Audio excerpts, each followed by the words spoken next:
საქართველოს გარემოს დაცვისა და სოფლის მეურნეობის მინისტრმა დავით სონღულაშვილმა ბოდბეში თანამედროვე ნუშის ბაღები დაათვალიერა. მინისტრის განცხადებით, ნუშის ბაღებში განხორციელებული ინვესტიციები მნიშვნელოვან როლს ასრულებს საქართველოს სოფლის მეურნეობის სექტორის მოდერნიზაციაში, რაც ქვეყნის მდგრადი განვითარების პროცესისათვის უმნიშვნელოვანესია. ამჟამად სიღნაღესა და დედოფლისწყაროს მუნიციპალიტეტებში ნუშის ბაღები 220 ჰექტარზე არის გაშენებული.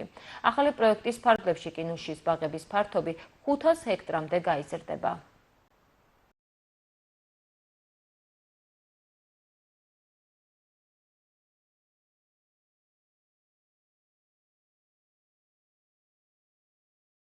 კაკლოვანები არის ერთ-ერთი პრიორიტეტული მიმართულება სოფლის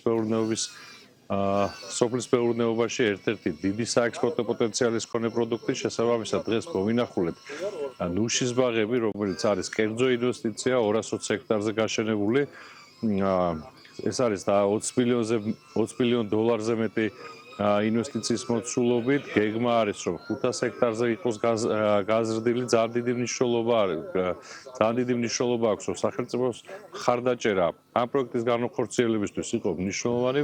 მოგეხსენებათ, რომ სახელმწიფოსთვის პრიორიტეტულია ჩვენი პროგრამებისთვის.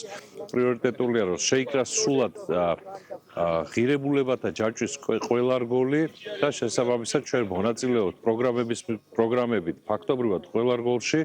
ჯამში ეს ყველაფერი ქმნის შესაძლებლობას იმისა, რომ სოფლის მეურნეობის მიმართულებით ინვესტიციები იყოს, მიმზის საინვესტიციო გარემო იყოს მიმზიდველი და ჩვენ მზად ვართ, რომ მაქსიმალურად მხარი დაუჭიროთ მსგავს ინიციატივებს და ჯამში ეს ყველაფერი ქმნის ძალიან მნიშვნელოვან ბაზის ქვეყნის ეკონომიკის განვითარების. ვიმყოფებით სიღნაღის მუნიციპალიტეტში, სადაც მოვინახულეთ 220 ჰექტარზე გაშენებული ნუშის ბაღები. აღსანიშნავია, რომ კერძო ინვესტორს აღნიშნულ პროექტში განხორციელებული აქვს 20 მილიონ დოლარზე მეტი და დასაქმებული ყავს 50-ზე მეტი ადგილობრივი მოსახლე.